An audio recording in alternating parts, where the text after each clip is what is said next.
जय आदिवासी दादा हो. आता आपल्याला एकच आता म्हणायची वेळ आलेली की नको ते भाजप, नको ते काँग्रेस, नको ती शिवसेना, नको ते भाजप, नको ते काँग्रेस, नको ते शिवसेना.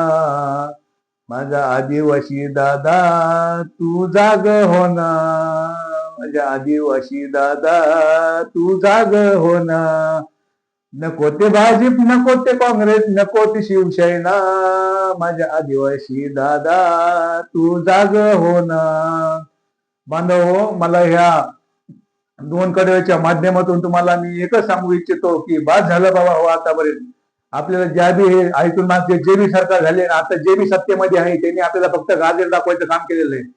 त्यांनी आतापर्यंत आपल्या समाजाचं कुठलंही काम केलं नाही, कुठलाही विकास केला नाही.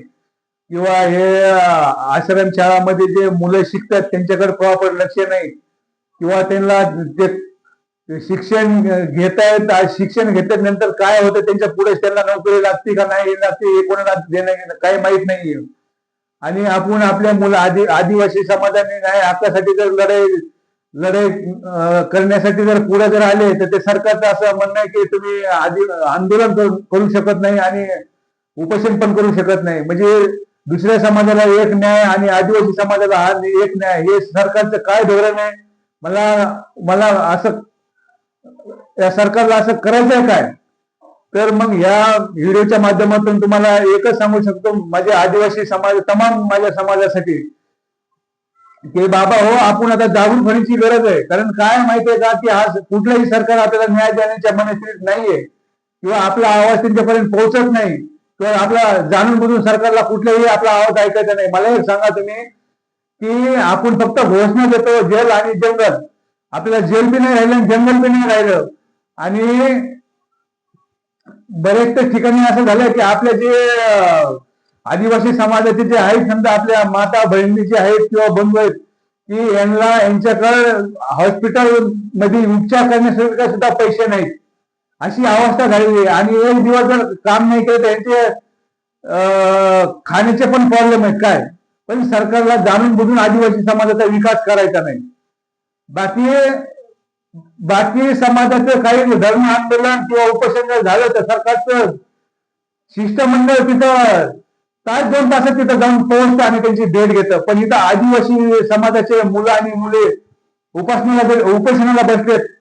हे त्यांचे 26 वर्षाच्या नंतर त्यांची पुढे शिकू नये असं सरकारचं धोरण होतं. त्याच्यामुळे आदिवासी समाजाच्या मुला मुलींनी आंदोलन केलं. पण सरकारचं असं म्हणणं होतं की आदिवासी मुलांनी किंवा मुलींनी 26 वर्षाच्या नंतर शिक्षण घेऊ नये. मग मला एक सांगा, या जी सत्तेमध्ये लोक आहेत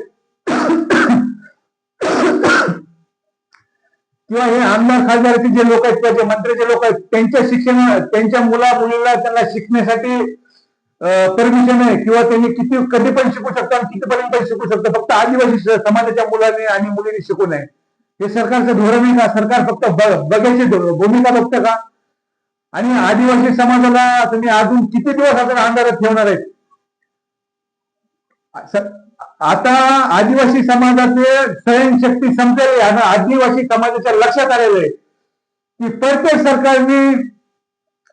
सरकारने आदिवासी समाजावर अन्याय केलेला आहे, किंवा आदिवासी समाजाचा त्यांना प्रगती होणार त्याची नाही, आणि आदिवासी समाजाला सपोर्टच करायचं नाही, कुठल्या मागण्या मंजूर करण्याची किंवा मागण्या मंजूर करण्याची किंवा विकास करायचा नाही. जर आदिवासी समाजाचा जर विकास करायचा असता आणि हे जर सरकारच्या मनात असतं तर सरकारने आतापर्यंत आदिवासी समाजाचा भरपूर विकास केला असता. पण तसं काही मला होताना दिसत नाही. मी एकच सरकारला विनंती करेल की आता आदिवासी समाज जागृत झालेला आहे आणि सरकारने आता लक्षात घ्यायला पाहिजे की आता आमचे बी मुलं बाहेर शिकलेले.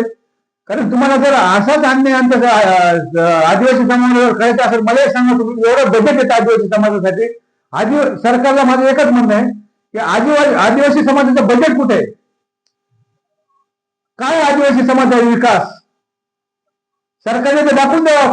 कुठं होतंय हे जे बजेट येत आहे ते आदिवासी समाजाचे मंजूर करता तुम्ही. मग ते बजेट कुठे आहे? आणि आदिवासी समाजाचा काय विकास होतो? आणि आदिवासी समाज हा विकास झाला असता तर इतका मागास राहिला असता का? एवढंच म्हणतो, जय जवान जय आदिवासी.